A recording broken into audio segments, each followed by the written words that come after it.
Olá! Começamos nesse momento o nosso projeto Correção de Provas, né? O aguardado projeto Correção de Provas. Bom, a gente vai começar com o pé direito, corrigindo a prova de 2019 do ENAD de Biomedicina. Se vocês gostarem, por favor, façam sugestões nos comentários de outras provas. Eu pretendo corrigir provas de concursos militares, outras provas de ENAD de Biologia, de Farmácia, de Medicina, sempre com a temática análises clínicas, ok? Se vocês estiverem gostando, por favor, se inscrevam, não só comentem, se inscrevam. E, por favor, visitem também o nosso Instagram, tá bom? O endereço está aqui embaixo. Muito obrigado. Pô, vamos começar. Eu estou realmente muito empolgado. Essa prova de 2019, ela foi muito criticada por alguns alunos. Tive, assim, alguns choros.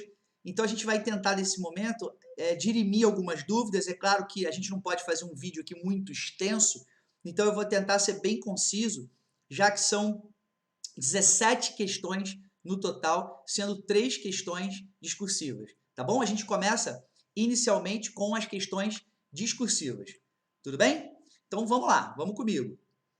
Primeira questão, e eu queria passar um primeiro macete para vocês. Sempre que a gente tiver uma questão, e questão padrão ENAD, questão padrão concurso público, ela sempre tem um preâmbulo, sempre tem uma explicação inicial, sempre tem uma introdução, uma história por trás. No finalzinho, ou em algum momento do texto, ele remete especificamente ao que ele quer. Então, você tem que ficar atento a isso. Muitas das vezes, o que você vai ver é justamente isso, um texto muito longo para no final ele falar o que ele quer. Que é exatamente o que ele vai fazer aqui, ó. Faça o que se pede nos itens a seguir.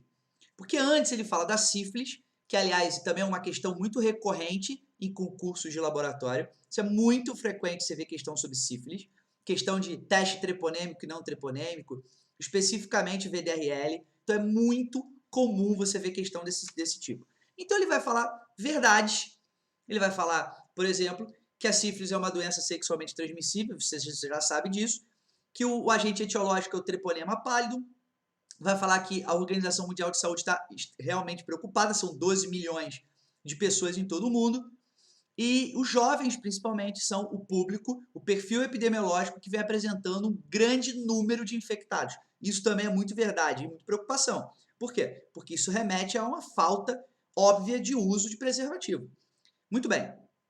E ele, no final, ele vai pedir uma diferenciação, já que os testes sorológicos são tão importantes para o diagnóstico da doença. Então ele vai pedir o seguinte: na primeira pergunta, né? Na primeira consideração que ele faz, que vale 4 pontos, compare os fundamentos dos testes imunológicos treponêmicos e não treponêmicos. Eu vou mostrar especificamente para vocês, dentro do contexto diagnóstico para sífilis, quais são os principais momentos e os principais testes que a gente precisa usar. Mas de antemão, eu devo realizar uma diferenciação importante. Nós temos 2 grupos de testes envolvendo a pesquisa do agente etiológico, ou a resposta, melhor dizendo, ao agente etiológico. A gente tem o primeiro grupo, que é chamado de teste não treponêmico, que são testes de ligação secundária, em sua maioria, são testes um pouco mais primitivos, são testes com uma sensibilidade e especificidade um pouco menor. Então, geralmente são utilizados como testes de triagem e não de comprovação. Não são testes comprobatórios, não são padrão ouro, são simplesmente testes que são realizados para triagem. Bom, esses testes, geralmente, eles são especificamente o VDRL e alguns outros que a gente vai ver em sequência. Eu vou mostrar uma tabela para vocês, inclusive dando a diferenciação, explicando qual deles que é mais usual, ok? Mas o que é ser um teste não treponêmico? É ser um teste especificamente que você pesquisa anticorpos que não são dirigidos contra o treponema, e sim contra um material extravasado de uma célula, um material lipídico, por exemplo, extravasado de uma célula pelo contato do treponema com a célula, ou material lipídico do treponema, liberado pelo treponema, mas não é especificamente anticorpos específicos, são anticorpos inespecíficos, muitas das vezes chamados de reaginas, tá bom? Em contrapartida, os testes treponêmicos, o FTA-ABS, ELISA, quimioluminescência, né, até o de hemaglutinação para treponema pallidum, ele é considerado um teste treponêmico. Embora não seja um teste de ligação primária, ele é um teste treponêmico. E o teste de imunocromatografia também, que é o teste rápido, também é um teste que envolve anticorpo específico. Então, é um teste treponêmico. Então, esses 4, 5, né, com a quimioluminescência, são testes que envolvem, em sua maioria, com exceção, como eu disse, do TPHA, todos são testes de ligação primária, que têm uma alta sensibilidade, uma alta especificidade. São testes que podem ser utilizados como comprobatórios, principalmente o FTA-ABS, que é o padrão ouro para o diagnóstico da sífilis. Maravilha? Então tá aí a diferença. Teste não treponêmico, você pesquisa anticorpos que não são específicos. Teste treponêmico, você pesquisa anticorpos que são específicos para o treponema, tá bom? Então vamos lá. Muito bem, a gente está falando de uma doença que tem uma incubação muito prolongada, de 10 a 90 dias, e uma taxa de produção de anticorpos que vai começar em torno de 7 a 10 dias, o que é excelente. Porém, se você tiver um quadro muito agudo, talvez isso dificulte um pouco mais. E aí, os testes não treponêmicos não seriam tão eficazes. Só os testes treponêmicos, ok? Vamos dar uma olhadinha, então, num quadro que eu preparei para vocês. Vamos seguir. Deixa eu mostrar aqui para vocês. Esse quadro ele é um quadro extremamente interessante, porque ele mostra para a gente o comportamento da doença e os marcadores, os biomarcadores que podem ser utilizados para determinar a presença ou não da infecção. Bom, de início, a gente tem a exposição, então o indivíduo se expõe, ele tem, como eu disse, um período de 10 a 90 dias, que é o período clássico de incubação, como eu falei. Dentro desse período, o primeiro teste, aquele que logo vai se encontrar positivo, assim que eu tenha, obviamente, a produção de anticorpos, de 7 a 10 dias, então em torno de 10 dias ali no máximo, a gente já tem a produção de anticorpos aqui, ó, específicos, treponêmicos, que vão ser pesquisados pelo teste de imunofluorescência indireta com absorção, que é o FTA-ABS. Então, por isso que ele é o padrão ouro. A gente só começa realmente a ter um padrão de anticorpos não treponêmicos numa fase um pouco posterior. Então, é quando a gente começa a ter o VDRL e os outros testes não treponêmicos positivos. Então, em relação à sensibilidade, é óbvio que a gente percebe que o FTA-ABS está na frente. Em relação à especificidade, a gente também vai ter um ganho do FTA-ABS e dos outros testes treponêmicos. Após esse período, na fase primária, quando a gente tem a presença do cancro, a gente começa especificamente a ter a lesão. E na lesão, eu posso fazer uma microscopia de campo escuro, que é quando a gente faz Fontana Tribondot, né? Aquela pesquisa microbiológica de coloração pelo nitrato de prata, que é coloração argêntea, coloração de impregnação pela prata, Fontana Tribondot, que é quando eu consigo perceber a presença do espiroqueta de Chaudin na lesão, no cancro. Na sífilis secundária, isso tudo você pode perceber que os anticorpos permanecem nessa fase aqui, ó, detectáveis. Na fase secundária, a gente apresenta aquelas lesões secundárias, a gente apresenta aqueles candilomas, a gente começa a apresentar aquelas lesões eritematosas na palma da mão. Essa é a lesão secundária. O paciente pode evoluir para um quadro de sífilis latente, e aí é importante que a gente perceba que na sífilis latente, que pode acontecer 2 anos após a sífilis primária, nós temos uma queda dos anticorpos não treponêmicos.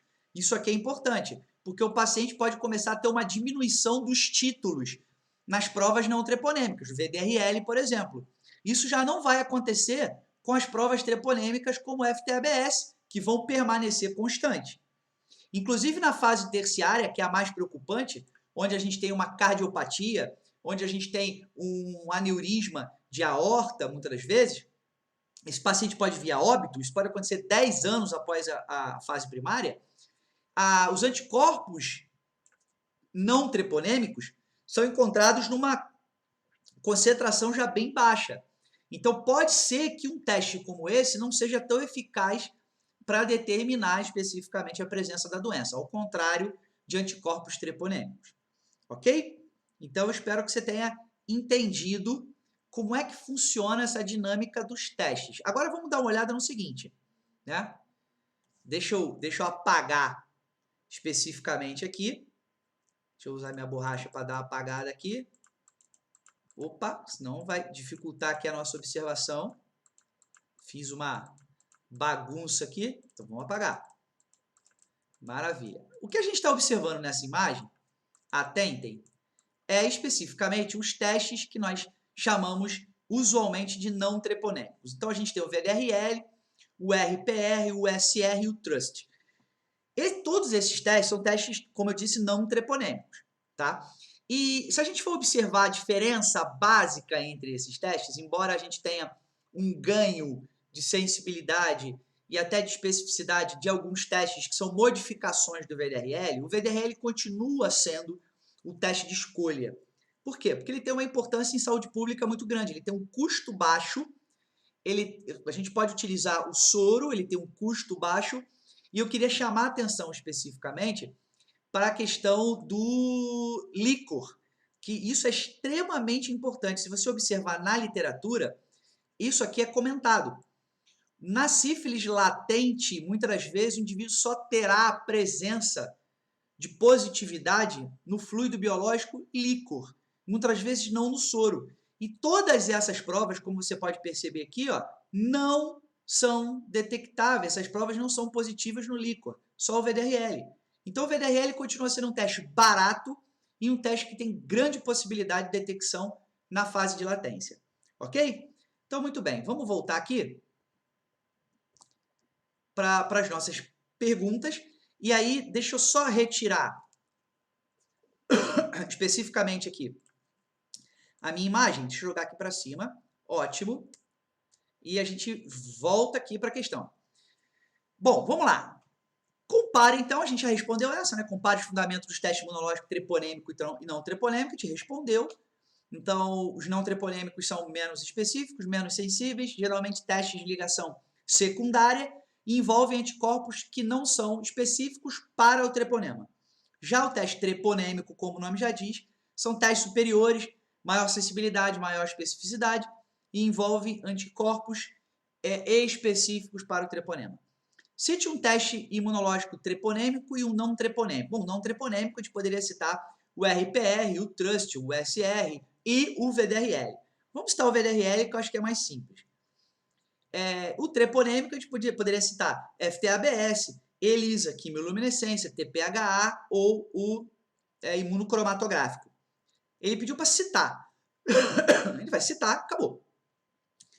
Mencione e descreva o fenômeno observado ao observar-se um teste não treponêmico em que o resultado seja negativo sem diluição e positivo diluindo-se a amostra do paciente 1:8. Bom, isso sempre pode acontecer com provas que envolvam ligação secundária, principalmente provas de precipitação e de aglutinação. Nós chamamos isso de efeito prozona. Sempre que a gente tem uma positividade exacerbada num paciente, no caso, um excesso de anticorpo, o que vai acontecer, porque se fosse um excesso de antígeno, nós teríamos um efeito pré-zona. O efeito pró-zona é quando a gente tem a presença de antígeno, e esse antígeno é do reagente, e a presença do anticorpo do paciente, mostrando a positividade do teste. Só que a presença desse anticorpo, ele é suficiente para se ligar aos antígenos, entrando naquela zona de equivalência da curva de Heisenberg-Kendall. Só que, como eu tenho tanto anticorpo, e a ligação antígeno-anticorpo ela é realmente reversível, como eu tenho tamanha quantidade de anticorpo, a ligação antígeno-anticorpo se desfaz. E aí, automaticamente, eu tenho a perda dessa ligação. Então, o resultado que era positivo, ele acaba aparecendo negativo. E a solução é diluir a amostra para eu reduzir a quantidade de anticorpo para que eu volte para a zona de equivalência e saia da zona de excesso de anticorpo, tá bom? A gente chama isso de efeito prozona, tá bom, gente? Então tá aí, respondida a nossa questão discursiva 3. Vamos ver a próxima. A próxima, deixa eu apagar de novo aqui, né? Deixa eu passar aqui. Vamos lá. Isso. Então, questão discursiva 4. Todo mundo acompanhando aí? Maravilha. Vamos lá. Papel e caneta, vamos anotar que é dica importante. Uma outra questão clássica também é questão de HIV. Desde a sua descoberta, a infecção pelo vírus HIV, aquela parte introdutória que eu disse para vocês que é comum.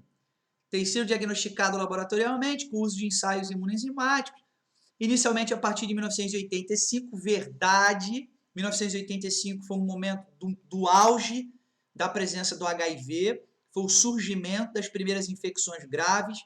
Ali começou a virar realmente algo preocupante e houve uma corrida científica para a produção dos primeiros testes laboratoriais que vão acontecer em 1986. Em 1986, começam realmente os primeiros testes a serem implementados. Então, esses ensaios empregavam antígenos virais, obtidos a partir da lise viral em cultura de células. Verdade, a gente está falando especificamente do ELISA de primeira geração. O ELISA de primeira geração ele foi criado especificamente com a lise de antígenos virais retirados de cultura de célula. Isso é verdade. Bom, na década de 90, exatamente, a viabilidade do HIV já era evidente, o que demandou o desenvolvimento de testes mais sensíveis e específicos e aprimorados a vários aspectos da técnica, até que o ELISA de quarta geração, utilizado no ambiente laboratorial até os dias de hoje, surge. Isso é verdade. Bom, então, como é que funciona assim, essa dinâmica das datas? Em 1985 surge o boom do HIV, em 86 o primeiro teste é colocado em mercado, em 87 surge o ELISA de segunda geração, em 1990 surge o emprego do HIV1 e HIV2, você consegue detectar o HIV1 e HIV2, e em 1994 surge o ELISA de terceira geração, e logo após vem o ELISA de quarta geração. Tá bom? Então, essa é a cronologia. Então, vamos responder aqui. Cite duas vantagens dos imunoensaios de quarta geração em comparação com os de primeira geração. Vamos fazer assim, rapidamente, o que eles têm de diferente. Tá bom? Então, o primeiro teste criado, como eu disse, foi um teste que envolvia a presença de antígeno viral através de lise dessa cultura celular. O que demandava uma força, uma capacidade antigênica bem mais fraca, né? Uma especificidade, uma reação de especificidade muito menor. Tá? Então, além de uma força antigênica menor, uma capacidade específica de produção de anticorpos assim e de reação antígeno-anticorpo bem mais baixa. Esse teste era um teste de ELISA indireto, foi um teste de ELISA indireto, mais simples que a gente pode encontrar no mercado. Naquele momento ele atendeu, porém ele precisava ter um ganho de sensibilidade e especificidade. Bom, e aí a gente tem a segunda geração, que é quando você tem, agora sim, um método de ELISA indireto, porém os antígenos eles já têm um preparo, né? Já são antígenos recombinantes, são peptídeos recombinantes, sintéticos. Então, você não é mais uma lise viral. Então, são antígenos recombinantes, sintéticos. Isso faz com que, antigenicamente, eu tenha a possibilidade de produção de anticorpos de uma maneira mais específica. E a reação antígeno-anticorpo fica muito melhor de ser detectada. Tá bom? Isso é o ELISA de segunda geração. A técnica continua sendo uma metodologia indireta. Em 1990 surge a pesquisa tanto para o HIV1 quanto para o HIV2, que era uma necessidade nesse momento. E em 1994 surge a terceira geração. E o que isso tem de diferente? De diferente tem que muda a metodologia.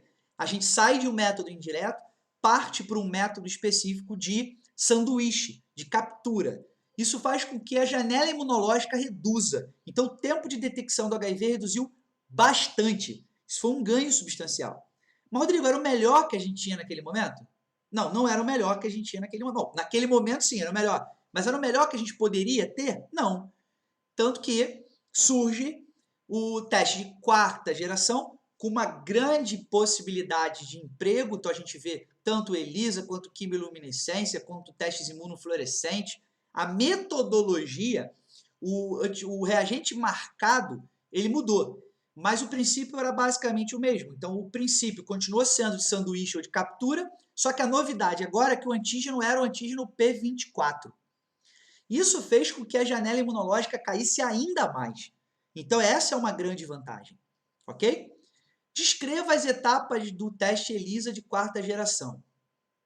Aí a gente tem que escolher um teste, não é isso? A gente tem que escolher um teste específico. Vamos escolher um teste específico. Então, quando a gente dá uma olhada, deixa eu só ver se a minha imagem está aqui. Não, está ótimo. Fui só ver se a minha imagem estava aparecendo aqui, estava muito ruim, mas está ótimo. Quando a gente escolhe um teste de quarta geração, eu acabei escolhendo um, eletroquimioluminescência, poderia ter escolhido outros, mas eu queria ressaltar elementos importantes nesse teste. Então, ele é um teste para pesquisa tanto de anticorpo quanto de antígeno. Então, olha a vantagem, eu posso pesquisar tanto a presença do antígeno no fluido biológico do paciente, quanto eu posso pesquisar a presença de anticorpo no fluido biológico do paciente. Então, é o que a gente consegue perceber aqui. Eu tenho um material radioativo, que é o rutênio, ligado a antígenos da glicoproteína 41 do vírus.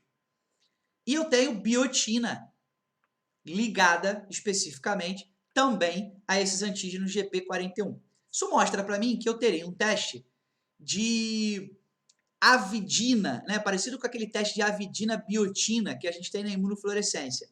Só que aqui ele é de eletroquimioluminescência, porque eu tenho esferas magnéticas aqui que vão especificamente se prender a essas estruturas tanto do rutênio quanto da biotina. Então, o que ficar preso nessa fase sólida vai determinar a positividade e com quimioluminescência, com presença de luz. Muito bem, se eu tenho então antígeno marcado, a gente sabe que em testes serológicos, quando a gente tem um antígeno marcado, o que a gente pesquisa é um anticorpo, quando a gente tem um anticorpo marcado, o que a gente pesquisa é um antígeno. Nesse caso, o antígeno que está aqui, que foi marcado, ele automaticamente vai reagir com o nosso anticorpo. No caso aqui, possivelmente IgG. Então, também posso pesquisar a presença de IgG e de IgM. Nesse caso dos antígenos marcados aqui, eu pesquiso, então, IgM. Então, estou pesquisando a presença do anticorpo no paciente. Só que eu também posso marcar o anticorpo com o rutênio e com a biotina e detectar a presença do P24, do antígeno. O que fez com que o teste ganhasse absurdamente em sensibilidade e especificidade. Ok? É isso aí. Então, vamos responder agora a conduta recomendada para confirmação. Sempre a gente começa com um teste de menor sensibilidade e menor especificidade, teste de triagem. No caso do HIV, pode ser um teste rápido. Depois a gente parte para o ELISA e precisa ter duas metodologias, ELISA e quimioluminescência e imunofluorescência. Precisa ser duas metodologias. O resultado precisa estar positivo no primeiro teste, positivo nesses dois testes, ELISA e quimioluminescência, por exemplo, e estando positivo, eu comprovo no Western blot, nos testes que envolvem especificamente a tecnologia blot. Imunoblot, Western blot, carga viral, tá bom? São testes ali que vão apresentar uma comprovação do quadro. O Western blot, por exemplo, é considerado teste padrão ouro para HIV. Então é dessa maneira que um teste positivo na ELISA é comprovada a positividade real do teste com a realização do Western blot. Tá bom, gente? Maravilha. Então vamos dar prosseguimento. Questão discursiva 5 e última questão discursiva. É uma questão sobre tuberculose. Mais uma vez, estima-se que cerca de 1/3 da população mundial esteja infectada por Mycobacterium tuberculose. Sim, é a doença infecciosa que mais mata, que mais infecta. Pode ser todas as outras somadas, a gente vai acabar tendo um número muito grande de infectados por Mycobacterium tuberculose. É uma doença negligenciada, altamente negligenciada, infelizmente. Curável, tratável e altamente negligenciada. Então, no Brasil, junto com outros 21 países em desenvolvimento, alberga 80% dos casos de tuberculose, doença que ainda representa um desafio, sem dúvida. O tratamento de casos bacilíferos continua sendo a maior estratégia na prevenção da doença. RIP, né? Rifampicina, isoniazida e pirazinamida, 6 meses. Em geral, a fonte de infecção é o indivíduo com a forma pulmonar da doença, que elimina bacilos para o exterior. É o paciente bacilífero, isso aí. Calcula-se que ao longo de um ano, O indivíduo bacilífero poderá infectar em média 10 a 15 pessoas em uma comunidade. Denomina-se o caso de tuberculose, tendo indivíduo de tuberculose, todo indivíduo que tem seu diagnóstico confirmado por baciloscopia direta ou cultura e também por médico, com base em dados clínico-epidemiológicos e em resultados de exames complementares inespecíficos. Bom, maravilha, esse é um trecho tirado de um próprio manual de tuberculose, né? E o que a gente pode perceber aqui é o seguinte, a gente tem, na verdade, um conjunto de informações a serem levadas em consideração. Clínica, exames laboratoriais menos sensíveis e exames laboratoriais mais sensíveis. Então, é um conjunto. Dificilmente o médico vai fazer o diagnóstico baseado somente na clínica. Ele vai aliar a clínica, a exames de imagem, a exames, algumas vezes, histológicos, baciloscopia, cultura, com teste de sensibilidade para aqueles casos que não são virgens de tratamento mais. Bom, vamos lá. Então, vamos começar a responder. Não vamos perder mais tempo, porque a gente tem muita coisa pela frente. Primeira questão. Considerando as informações apresentadas e os métodos diagnósticos utilizados na caracterização da tuberculose, a mesma coisa, ó. Faça o que se pede nos itens a seguir. Descreva como pode ser realizada a coleta para o exame bacteriológico direto na pesquisa de bacilos alcoácido resistentes, nossa técnica fabulosa de Ziehl-Neelsen, não é isso? Técnica de Ziehl-Neelsen. Como é que é feita? E destacando uma vantagem desse método diagnóstico. Bom, eu vou começar pela vantagem. A brevidade do diagnóstico. Então, você pode, em pouco tempo, em 1 hora no máximo, realizar um diagnóstico. Você faz a baciloscopia, que é um procedimento extremamente rápido, prático, e num laboratório de emergência, você já consegue dar o primeiro feedback ao médico do diagnóstico. Então, o tempo de detecção é muito melhor. Se comparado com cultura, por exemplo, que no Loewenstein Janssen dura de 28 a 30 dias, no Bactec MGIT 7H9, 7H10 de Middelbrook-Dubus, você vai ter ali 10, 12 dias. Tá bom? Então, é realmente uma técnica muito mais rápida de diagnóstico. Vocês não têm sem sombra de dúvida, tá? E como é que é a coleta? A coleta, ela deve ser feita, de preferência, mais de uma amostra, 2 amostras. A primeira amostra coletada já no consultório do médico e a segunda em casa, né? Logo ao acordar, porque aí eu tenho uma quantidade maior de escarro, a gente chama de uma tosse mais produtiva. Essa coleta deve ser feita num pote, um pote de paredes rígidas, com rosca, para que proteja de vazamento, totalmente identificado. A coleta tem que ser feita de 5 a 10 ml, o que corresponde a 3 expectorações aproximadamente. Então, o paciente deve tossir, encher os pulmões de ar, segurar logo pela manhã de preferência e forçar a tosse, o que possivelmente proporcionará expectoração de material produtivo, esse material que está preso à árvore brônquica. Então, de 5 a 10 ml. Não posso ter saliva, pode ter baba, saliva, você tem que ter escarro, tem que vir realmente da parte mais profunda. Não pode ter material de drenagem nasal, esse material que muitas vezes a gente acorda de manhã, puxa, que vem da nasofaringe, não pode, é escarro efetivamente, tá bom? Bom, em pacientes que são pediátricos e que tem uma dificuldade de escarrar, pode ser utilizado o lavado gástrico. A gente sabe que microbiologia isso não é muito adequado, mas nesse caso a gente abre uma exceção, ok? Muito bem. Para pacientes que têm o formato pulmonar. O formato extrapulmonar muitas vezes vai ser feito por biópsia e o teste vai ser histológico. Tá bom? Então, muito bem. Já descrevemos aqui. Apresente a importância do exame anatomopatológico para o diagnóstico da tuberculose, identificando os possíveis achados e cite 2 tipos de tecidos ou biópsias utilizados para diagnóstico. Bom, primeiro, a importância do exame anatomopatológico. A gente vai fazer especificamente hematoxilina férrica, né? Coloração pela hematoxilina férrica.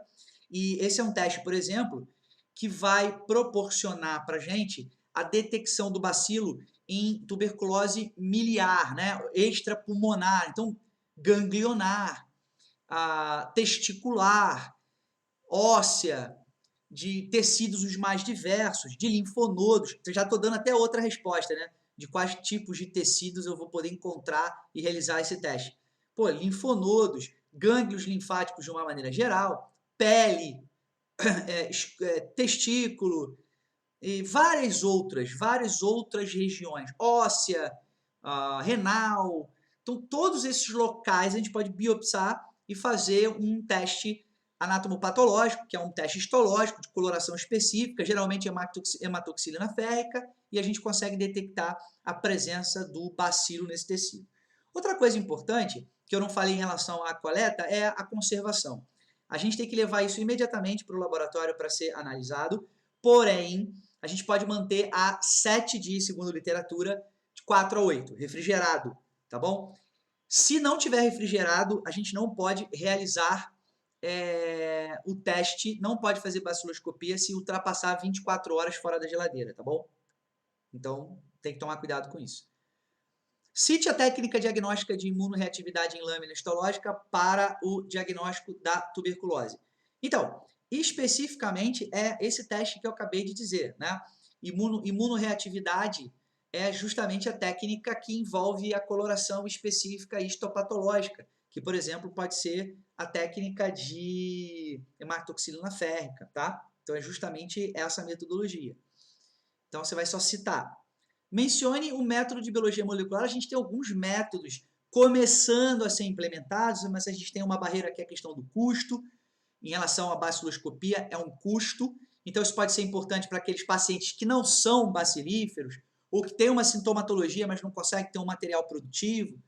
E a gente tem o LPA, né, que é o Line Probe Assay, que é um teste clássico de biologia molecular, que é, dentre os testes com um pouco mais de simplicidade na sua realização, embora o custo seja maior, e a gente tem sondas específicas, como a Genotype MTB-DR Plus e a MTB-DR-SL, que são duas sondas específicas para detecção de material do Mycobacterium tuberculose nos fluidos. Ok? Gostando? Curtindo? Então vamos continuar. Então vamos lá. A gente tem a questão aqui, questão objetiva. Primeira questão objetiva, que é a questão 10. Questão 10 fala de diabetes mellitus. Segundo a Organização Mundial de Saúde e a ADA, Associação Diabetes Americana, o diabetes mellitus pode ser classificado em tipo 1, sim, que é o juvenil, é o insulino dependente, o tipo 2, que é o adquirido, diabetes gestacional e other cases, né, que chamam de other cases, outros tipos, outros casos. Diabetes mellitus tipo 2 é cerca de 8 a 10 vezes mais comum, sim, sem dúvida. O que tem preocupado é a diminuição da idade no público, né? Antigamente acima de 35, 40, agora a gente vê 12, 13 anos pacientes com diabetes tipo 2. E muito bem, mais comum, né? 8 a 10 vezes mais comum tipo 2 do que é tipo 1 e pode ser tratada com dieta, exercícios físicos e medicamentos orais. Claro, quando determinada precocemente, muito mais fácil de ser tratada. As medições, quando utilizadas de forma isolada das demais terapias, raramente levam ao estado de euglicemia.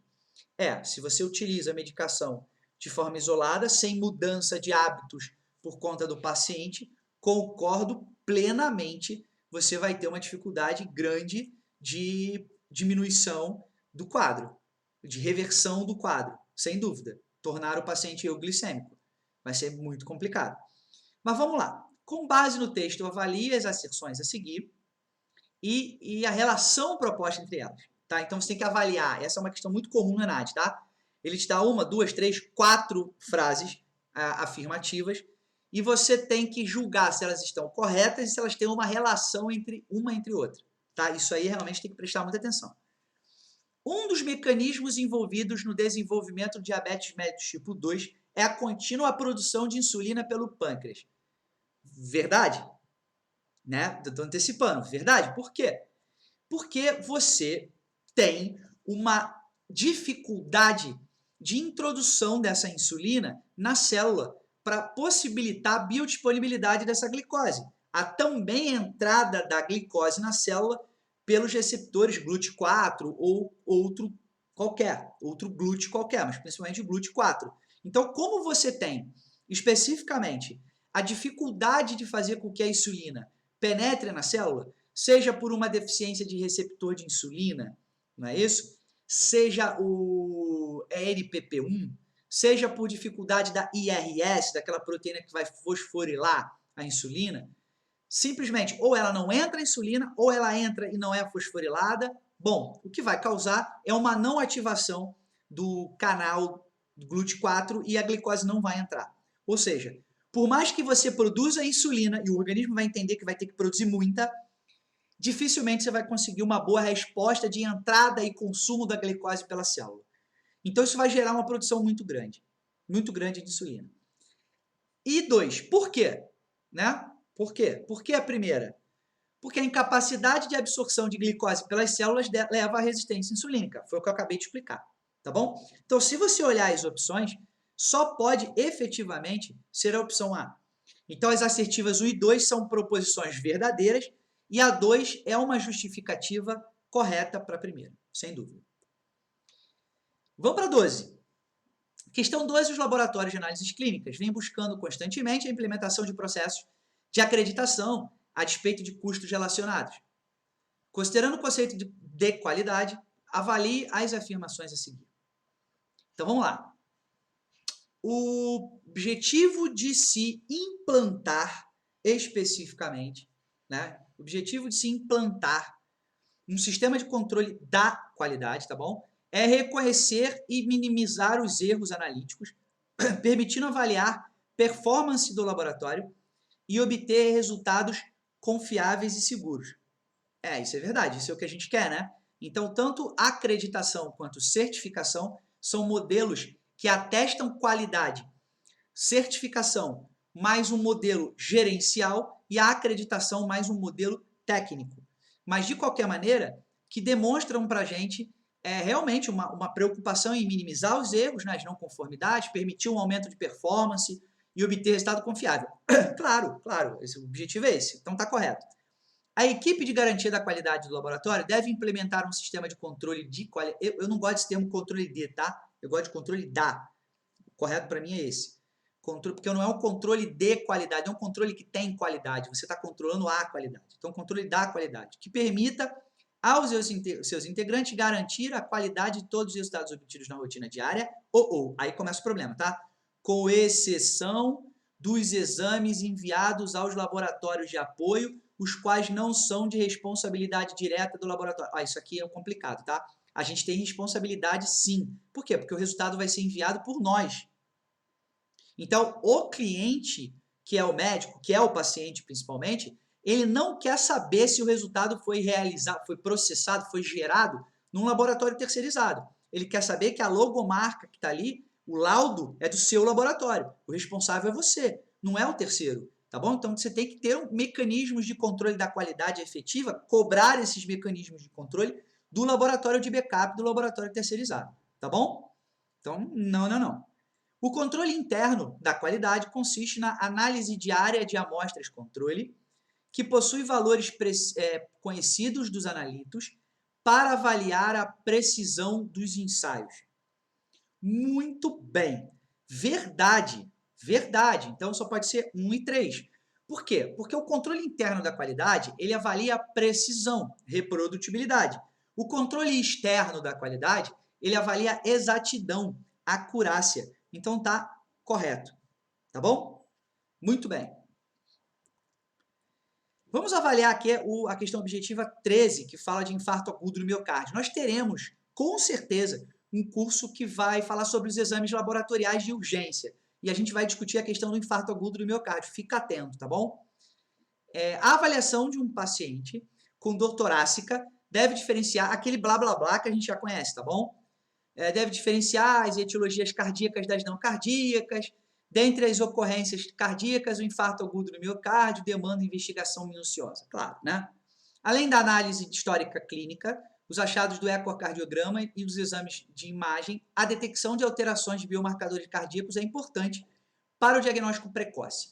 O gráfico a seguir representa a alteração dos biomarcadores cardíacos ao longo do tempo de ocorrência de um infarto, beleza? O que a gente tem aqui? A gente tem detecção de infarto agudo do miocárdio. Nesse momento, a gente vai precisar da clínica, a gente vai precisar da clínica do paciente, que é o que? Angina pectoris, aquela dor aguda irradiando por braço, dormência. Clínica, eletrocardiograma, possivelmente algum outro exame de imagem, mas geralmente é a clínica, eletrocardiograma e o exame laboratorial. A gente tem que tomar cuidado, porque os médicos têm uma tendência a pedir enzimas cardíacas.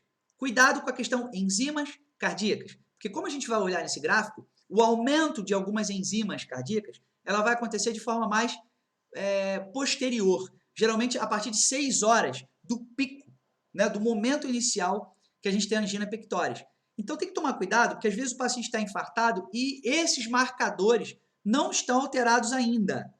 Então a gente tem que tomar muito cuidado com isso, tá bom? Vamos dar uma olhada aqui. Como o gráfico mostra pra gente, a primeira resposta que a gente tem é a mioglobina e isoformas de CK. Isoformas de CK, principalmente o que a gente chama de CK-MB massa, tá bom? Que tem uma elevação a partir de 5 nanogramas, quer dizer, olha que maravilha, a partir de 5 nanogramas a gente já considera como algo preocupante, e principalmente mioglobina. A mioglobina é um marcador que a gente tem que efetivamente se preocupar, tá bom? Por quê? Porque a mioglobina, ela é um marcador extremamente precoce, é o marcador mais precoce que a gente tem. Então, se você observar, logo dentre a primeira hora, né, o iniciozinho, ela já tem um pico. Então, ela é realmente o marcador mais precoce. Esse marcador ele vai ser seguido pelas troponinas, ó, principalmente a troponina T e a troponina I. Então, a troponina C, que é a troponina ligada ao cálcio, ela não tem uma vinculação diagnóstica para a gente. Tem a troponina T, que é ligada à tropomiosina, e a troponina I, que é a troponina inibitória de contração. Então, ela vai começar a aumentar a partir de 2, 3 horas. Então, ela é muito específica, mas ela não é tão sensível quanto a mioglobina, que vai começar de uma maneira muito precoce. Então, o que eu tenho que fazer? Eu tenho que solicitar ali aquela dupla, né? Mioglobina e troponina. Depois, a gente vai começar a ter outros marcadores apresentando elevação. A gente vai começar a ter, por exemplo, o CKNAC, que é o CK total, e a isoforma MB, que é a isoforma cardíaca. Aí a gente começa a ter, de repente, aqueles menos específicos, aldolase, LDH, AST, aí os outros vão começar a subir. Mas, a princípio, a gente tem mioglobina seguida de troponina e CK e CKMB após ali 4, 6 horas. Uma outra coisa que eu queria demonstrar é que o infarto do miocárdio extenso, ele vai fazer efetivamente com que a troponina tenha um pico. Então, quanto maior o valor da troponina, maior a extensão do dano ao miocárdio. Quanto menor a troponina, menor o valor da troponina, menor a extensão do dano. Então, vamos ver aqui agora as questões. Considerando as informações apresentadas, avalie as afirmações a seguir. A mioglobina sérica altera-se nas primeiras horas.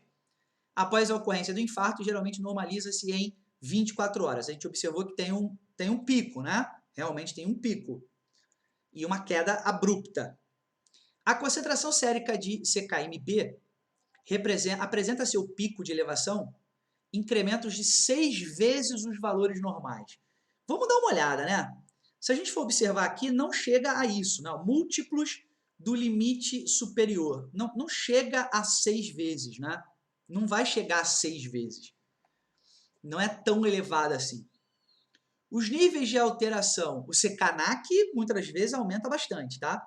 0 a 190 aumenta bastante, 340, 500 de CKNAC. Agora o MB, geralmente é 0 a 24 unidades por litro, vai ficar ali em 80 e pouco, 90 e pouco, tá bom?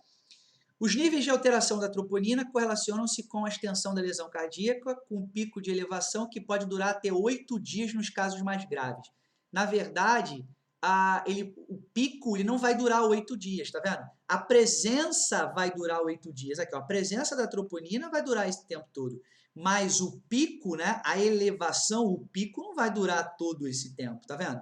Vai durar ali, ó, em torno de 3 dias aproximadamente, tá bom? Então, é a primeira. Parasitose agora. Parasitologia, questão 15. Então, vamos lá para a questão 15. As parasitoses intestinais frequentemente acometem uma parcela da população, sobretudo moradores de áreas com ausência de saneamento básico.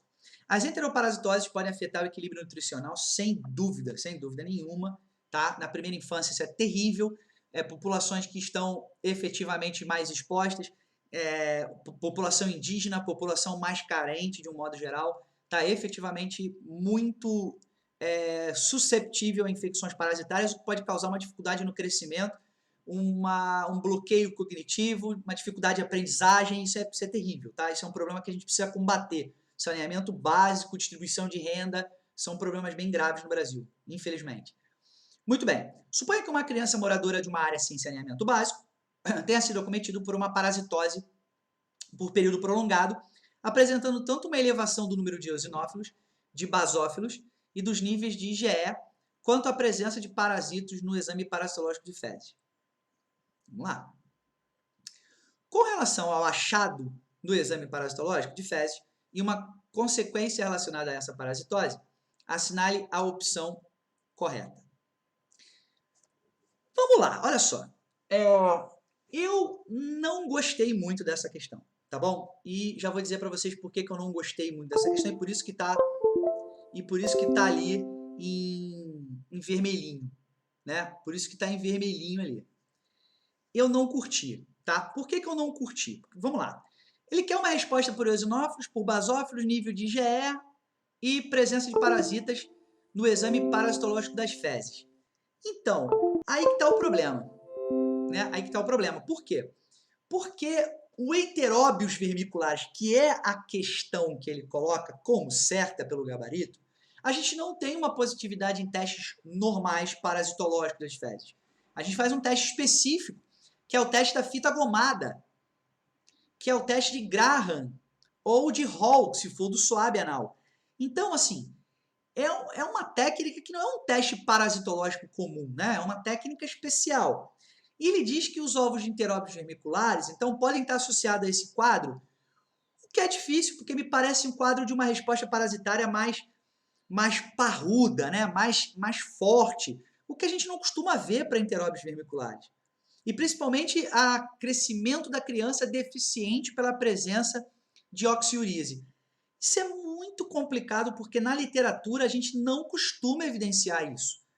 A gente não costuma evidenciar esse quadro de complicação, de gravidade, de retardo no crescimento da criança por oxiúrios. O que a gente costuma perceber é, sim, uma dificuldade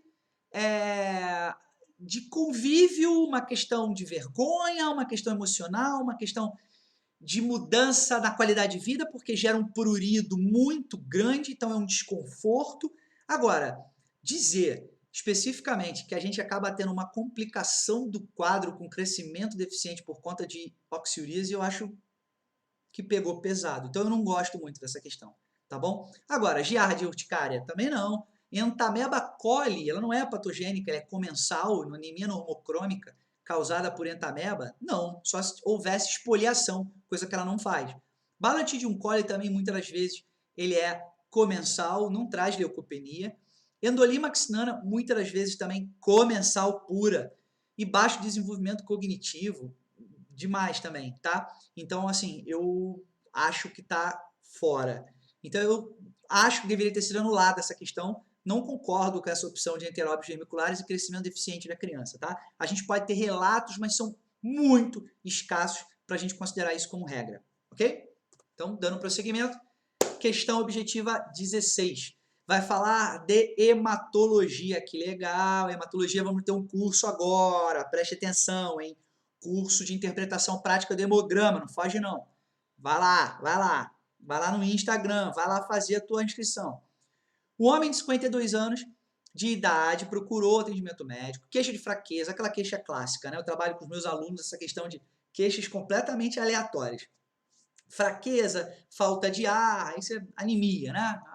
Cara com um quadro de anemia. Durante a anamnese médica, relatou perda de apetite, emagrecimento inexplicável, 10 quilos nos últimos 4 meses, negou ocorrência de sangramentos e vícios como tabagismo e etilismo, que seria importante para a gente proporcionar, então, uma etiologia vinculada. No exame físico foi detectada hepatosplenomegalia, então a coisa é séria, então pode ter envolvimento realmente de hemocaterese, de hemólise, e a partir dos sinais e sintomas clínicos, foi necessária a realização de exames laboratoriais, dentre eles o hemograma, que apresentou leucometria de 120 mil, leucocitose exacerbadíssima, leucocitose intensa, acima de reação leucemoide, que vai de 35 a 40 mil, 120 mil já é uma leucocitose assim, realmente preocupante, processo infeccioso só é difícil chegar, não vai chegar nesse valor, então a gente tem ali possivelmente um quadro leucêmico, tá bom? Leucose ou leucemia. Muito bem, e presença de células de linhagem mieloide, opa, em vários estágios de diferenciação. Blasto, leucocitose intensa com presença de blasto, vamos suspeitar de leucemia, tá bom? Só que eu queria deixar claro uma coisa. Preste atenção, com linhagem mieloide em vários estágios de diferenciação. Significa dizer que eu tenho jovem, mas eu tenho maduro. Então, dificilmente eu tenho um quadro agudo. Eu posso ter um quadro crônico. Tá bom, gente? Mieloide crônico, não agudo. Por quê? Porque no agudo eu deveria ter um quadro predominantemente blástico, jovem, 90% de blasto. E eu tenho célula ali em vários estágios de diferenciação. Foi solicitada a urgência na internação do paciente, requerido melograma, ótimo, que evidenciou hiperplasia mieloide acentuada. Então tá lá, a medula está realmente tentando responder e produzir de forma acentuada. Então não é um processo aplásico, é um processo hiperplásico. Então temos ali um quadro de leucemia instaurada. Correlação mieloide, eritroide de 17 para 1. Então a gente tem realmente ali um quadro de produção de eritrócitos muito acentuado. Exames genéticos e moleculares evidenciaram a presença do cromossomo Filadélfia, opa, matamos, e do gene BCR-ABL1, matamos, tá bom? Matamos. Por quê? A gente deveria só, porque presença do cromossomo Filadélfia e do gene BCR-ABL1, ele está vinculado a duas alterações leucêmicas importantes, tá? 20% das leucemias linfóide aguda tem presença de cromossomo Filadélfia, mas 90 a 95% das leucemias mieloide crônica tem presença do cromossomo Filadélfia e do gene BCR-ABL1, tá bom? E vale também lembrar que seria importante a gente pesquisar a presença dos genes que expressam as proteínas P190 e P210, que aí a gente fecharia o quadro. Mas o quadro ele já está basicamente fechado na própria descrição.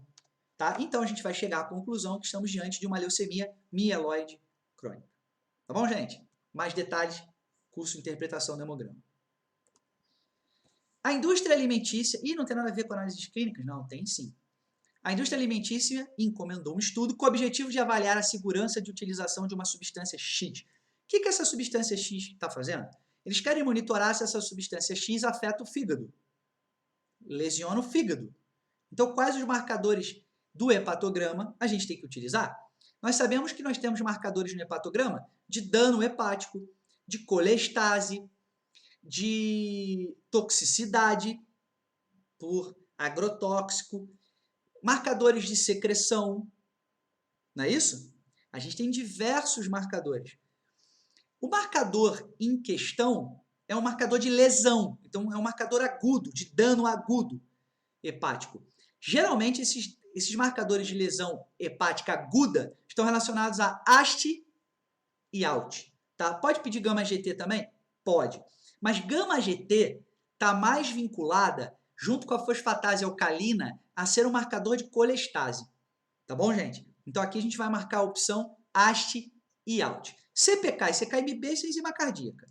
Cortisol e AST não tem nada a ver. Creatinina e ureia são marcadores renais.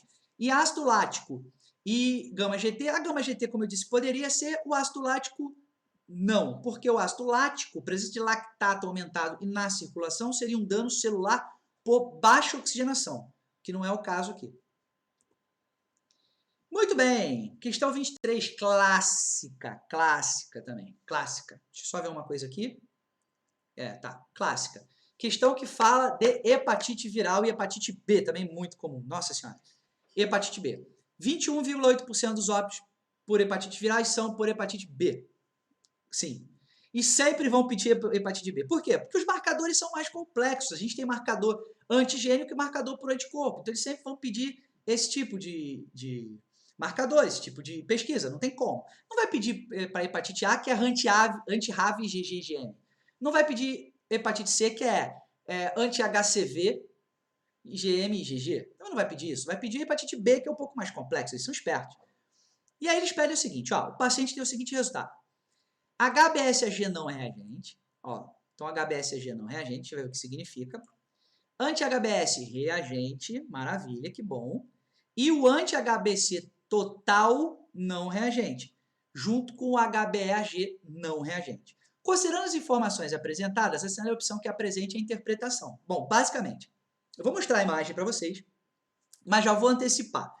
A presença do HBsAg negativo indica que eu não tenho fase inicial, que eu não estou em período de incubação. O fato de não ter HBeAg positivo significa dizer que eu não estou numa fase aguda. Eu não estou realmente com a presença do processo infeccioso. Então, isso significa que o paciente não tem a doença. Não está adoentado no momento. O fato de ter anti-HBC total não reagente significa que ele não teve resposta por uma infecção prévia. E o fato de ter anti-HBS reagente significa que ele tem resposta vacinal. Então, o que a gente tem aqui é HBsAg não reagente e anti-HBS reagente indicam imunização vacinal contra o HBV. Tá bom? Para ficar claro, deixa eu mostrar essa imagem para vocês, que mostra aqui, como eu disse, o HBsAg começando a surgir, não é isso? Então, aqui, ó, o primeiro marcador antigênico começando a surgir numa fase de incubação ainda, seguido de uma fase aguda. A fase aguda já tem especificamente presença de doença. E aí, ó, a gente tem HBsAg com HBeAg. Tem os dois.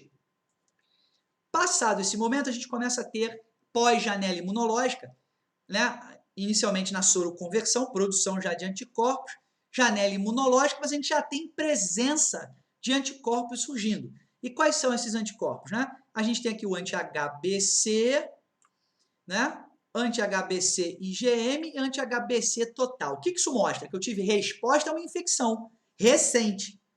Se eu tiver a presença do anti-HBS, desculpa, né? Anti-HBC total, anti-HBC IgM e anti-HBe. Esses três aqui, ó, são marcadores por anticorpos que mostram resposta a uma infecção prévia, a uma infecção assim, mas recente.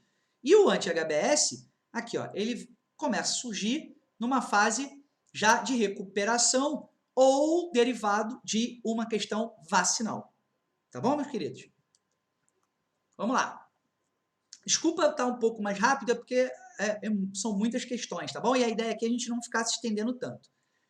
Um paciente relatou a um médico desconforto gastrointestinal depois que foi para uma churrascaria almoçar. Olha que coisa, hein? Teve uma dor no quadrante superior direito, próximo às costelas, palpitação, dolorido e tal. Foi feito ultrassonografia de abdômen total, além dos seguintes marcadores: hemograma, quantificação de AST-ALT, ó, lesão aguda, gama-glutamiltransferase para detecção, possivelmente, de lesão aguda e de colestase, bilirrubina total, frações direta e indireta, detecção possivelmente de uma alteração secretória, amilase para verificar também se a gente tem uma lesão pancreática, ureia e creatinina para avaliar a função renal, sódio, potássio e cloro, idem, para avaliar distúrbio hidroeletrolítico e avaliar se tem uma alteração renal, tempo de protrombina, TAP, para avaliar se tem alteração da função hepática, que esse é um marcador que eu não falei na outra questão, mas é um marcador de síntese. Esqueci de relacionar os marcadores de síntese. Proteína total, albumina, TAP, são marcadores de síntese. Muito bem. Após a análise dos resultados, o médico concluiu que o paciente apresentava um cálculo biliar. Se ele apresenta um cálculo biliar, olha o macete, estamos diante de uma alteração colestásica e não de lesão aguda. Os marcadores, então, não foram muito bem pedidos. Considerando que o diagnóstico esteja correto, os resultados compatíveis com os exames laboratoriais são. Então, vamos lá. Se o paciente tem, possivelmente, um cálculo biliar, ele vai ter uma lesão, ele tem um processo inflamatório, ele tem um processo que possivelmente se estenderá a uma infecção. Dificilmente ele tem leucopenia, esse paciente tem leucocitose. Um outro ponto que a gente tem que considerar é, o paciente ele vai ter tanto a questão da amilase gama-GT, AST-ALT alteradas, porque ele tem uma lesão hepática junto com uma lesão colestática. Se tivesse fosfatase alcalina, que também estaria aumentada. E a ureia, creatinina, sódio e potássio estarão normais.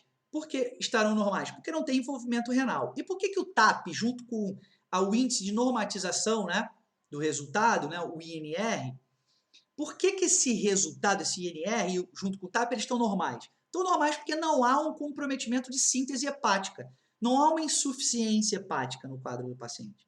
Tá bom? Ainda não. Então, a nossa resposta é E. Uma mulher de 32 anos de idade foi ao banco de sangue, foi realizar uma doação pela primeira vez e ela foi classificada como B positivo. Então, se ela é B positivo, significa que ela tem qual perfil nas suas hemácias? Isso é uma questão muito simples, né? Mas eu vou mostrar aqui para vocês esse quadro. O que determina a presença dos nossos grupos sanguíneos, né? Na membrana das nossas hemácias, nós temos um conjunto de glicoproteínas, ou de proteínas especificamente, que vão delimitar a constituição antigênica desse nosso grupo sanguíneo. Basicamente, todos nós, todos os indivíduos, eles têm uma substância precursora. Essa substância precursora, ela tem a presença simplesmente ali de ceramida, glicose, galactose, N-acetilglicosamina e tem aqui, ó, essa substância precursora que é a galactose. O que será adicionada a essa galactose é que dará especificamente a nossa constituição antigênica. Então, todos os indivíduos, eles têm pelo menos essa constituição, tá bom? Se o indivíduo só tiver essa constituição, ele é chamado Bombay. Por quê? Porque ele não tem nem o antígeno H. Para ele ter o antígeno H, que é a presença da fucose ligada à galactose, significa dizer que ele é do grupo O, porque ele tem um antígeno H. Então, para ser do grupo O, eu tenho que ter essa fucose ligada a essa galactose terminal. Maravilha. Para que eu possa ser chamado do grupo A, eu tenho que ter, além daquela constituição básica, precursora que a gente viu, eu tenho que ter a presença da fucose, eu tenho que ter a fucose, mas além da fucose, eu tenho a N-acetilgalactosamina. Então, isso delimita que eu sou do grupo A. Para ser do grupo B, significa dizer que eu tenho que ter, além da fucose ligada na minha substância precursora, não é isso? Eu tenho que ter galactose. Então, eu tenho dupla galactose, percebeu? Galactose mais galactose. Essa é uma característica do grupo B. E o grupo AB, ele apresenta as duas características associadas ao A e ao B. Tanto N-acetilgalactosamina ligada à galactose, como uma dupla galactose. Voltando à questão, então, o que a gente tem aqui?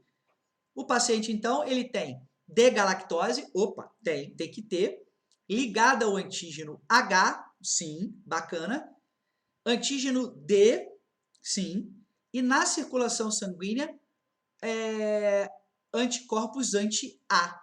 Exatamente. Então, nas hemácias, ele tem D-galactose ligado ao antígeno H, então ele tem dupla, né? Ele tem dupla possibilidade de ter associado a ele o grupo B, né? Ele tem dupla galactose ligado à hemácia, antigenicamente falando, né? O aglutirogênio, e a presença no anticorpo ele tem que ter anti-A, já que ele é B, ele não pode ter anti-B, ok? Muito bem. Deixa eu passar. Questão 30, essa questão ela foi anulada. Vamos ver porque ela foi anulada. Ela fala de um hemograma com presença de poiquilocitose e com presença clara ali. Primeiro, corado com guinça, não, né? Claramente isso aqui não me parece ter sido corado com guinça.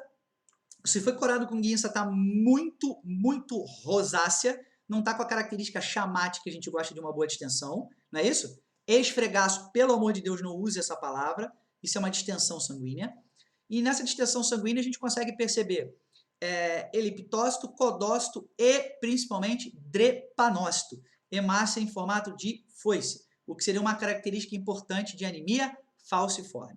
E aí ele descreve qual seria a característica dessa anemia falciforme. Aí vem esfregaço com drepanócito, esfregaço com drepanócito, esfregaço com drepanócito. Só pode ser A, B ou C. Por quê? Porque indicando síndrome talassêmica não é, indicando síndrome talassêmica não é. Não é isso? Então, olha só. D, ele fala que tem uma síndrome talassêmica. E, ele fala que tem a presença de acantócito ali. E não é acantócito que vai dizer pra gente que tem uma anemia falciforme. É o drepanócito.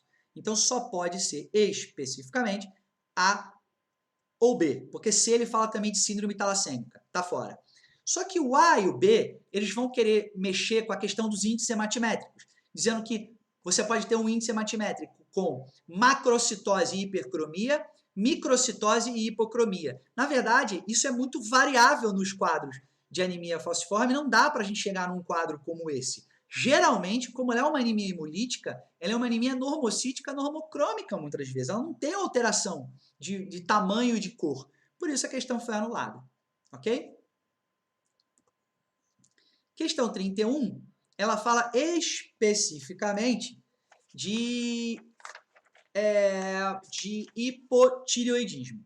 Bom, o que a gente tem que guardar especificamente ali do hipotireoidismo, né? A gente tem ali um paciente com 60 anos, que está com letargia, falta de apetite, queda de cabelo, unha quebradiça, característico de anemia, deficiência de vitamina D ou hipotireoidismo. Isso é clássico.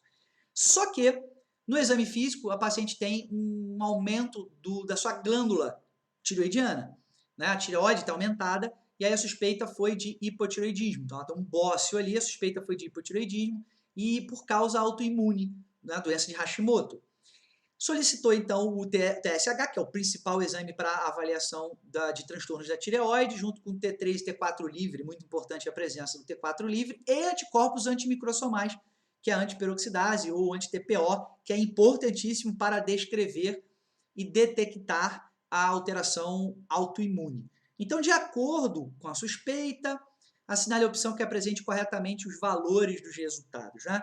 Nesse quadro, a gente sempre vai esperar, obviamente, um TSH elevado, bastante elevado, e o T3 e o T4 vão se apresentar com níveis diminuídos. Então, é o que a gente chama de presença inversa, né? Ou de relação inversamente proporcional. A gente tem um aumento do TSH com uma diminuição dos marcadores, tanto da triodotironina quanto da tiroxina. Ok? E os níveis séricos do marcador de autoimunidade vão estar aumentados, obviamente, comprovando que há uma alteração autoimune.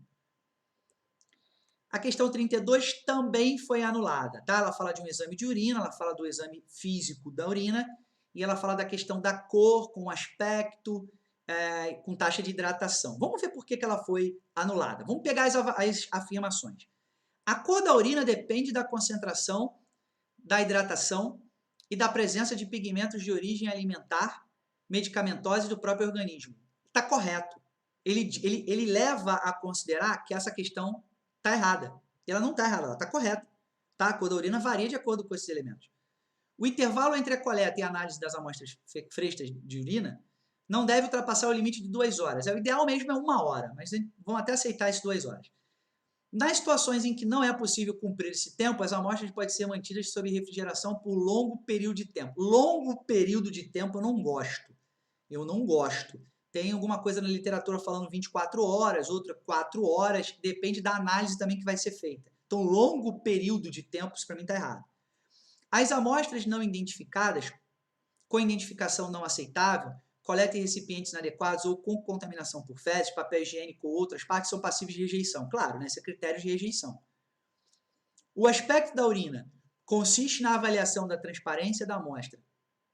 A urina normal, recém-coletada, é geralmente límpida, porém pode apresentar certa turvação causada pela presença de proteínas, cristais, bactérias e celularidade aumentada. Muito bem. Está correta também. Então, se você observar, não tem opção para essa questão, porque ele considera que na primeira está errada, e a primeira não está errada. Por isso que essa questão está anulada. Vamos lá. Essa questão fala da qualidade dos exames laboratoriais, e, basicamente, ele fala que são essenciais para monitorar a fase pré-analítica, blá, blá, blá. No final, ele diz o seguinte: em relação à importância da calibração adequada dos equipamentos do setor de bioquímica de um laboratório de análises clínicas, associada ao uso e à interpretação do comportamento dos controles de qualidade, avalie as afirmações assim. Então, vamos lá. Os controles disponibilizados com média e desvio padrão propostos pelo fabricante devem ser usados na rotina laboratorial. Bom, os controles disponibilizados com média e desvio padrão, sim, né? Claro, sim, devem ser usados na rotina laboratorial, claro, né? Isso aí, sem dúvida. Dentre as regras múltiplas de West, a regra 4.1s indica que os resultados devem ser rejeitados por 4 valores consecutivos, então o que caracteriza erro aleatório. Não, isso não é um erro aleatório. Se você já tem 4 valores que correspondem a uma determinação de início de tendência, isso não é um resultado aleatório. Na mudança de lote de reagentes utilizados para análise dos parâmetros bioquímicos, deve-se realizar uma nova calibração do equipamento, ao qual é dispensável quando o reagente tivesse... Não é dispensável. Trocou lote, a gente tem que fazer a calibração. Tá bom? Prioriza-se o uso de micropipetas calibradas para a reconstituição de calibradores e controles, a fim de minimizar os erros associados ao volume correto de água a ser aspirado e evitar contaminações. Então, assim, a micropipeta calibrada, ela não vai evitar contaminação. Tá? Ela pode garantir que você proporcionará um volume adequado, confiável, mas evitar contaminação não. Tá? A curva de calibração é a representação gráfica da relação entre as medidas obtidas de um processo analítico, absorbância, e a concentração de substância contida no material calibrador. Exatamente. Perfeito. O que você quer ver a relação é a capacidade que o equipamento tem de reproduzir a curva de calibração. Reproduzir os valores aproximados em cada concentração crescente. É isso. Tá? Questão 35, mais uma de hematologia. E ela fala especificamente de hematopoese. Fantástico, né? Hematopoese envolve os processos de formação, desenvolvimento e maturação dos elementos figurados do sangue, que são formados a partir de uma célula precursora comum. Hemoistioblasto, não é isso? Hemoistioblasto, stem cell, célula totipotente, célula pluripotente, né? CD34 positiva, aquilo tudo que a gente já conhece.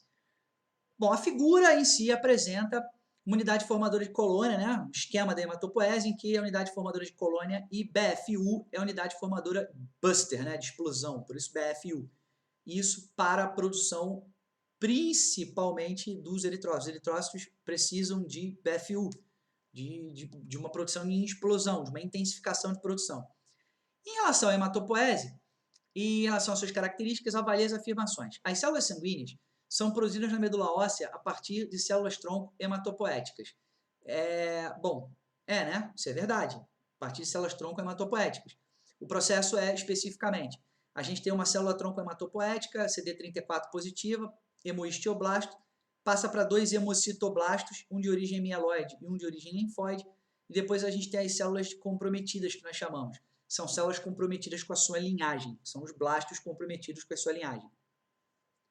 As plaquetas são células pequenas formadas a partir de células precursoras chamadas de megacariócitos. Na verdade, são megacardioblastos, né? É derivada do megacardioblasto. É um fragmento do megacariócito derivado do megacardioblasto.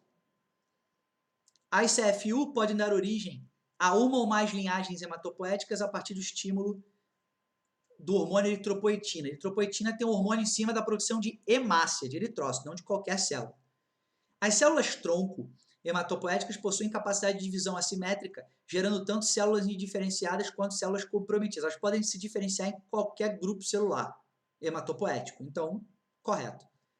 Os eritrócitos são formados na medula óssea a partir de células precursoras que, durante a eritropoese, perdem o núcleo, mas preservam a capacidade de sintetizar a hemoglobina durante toda a vida. Não, para sintetizar a hemoglobina, a gente vai precisar do núcleo.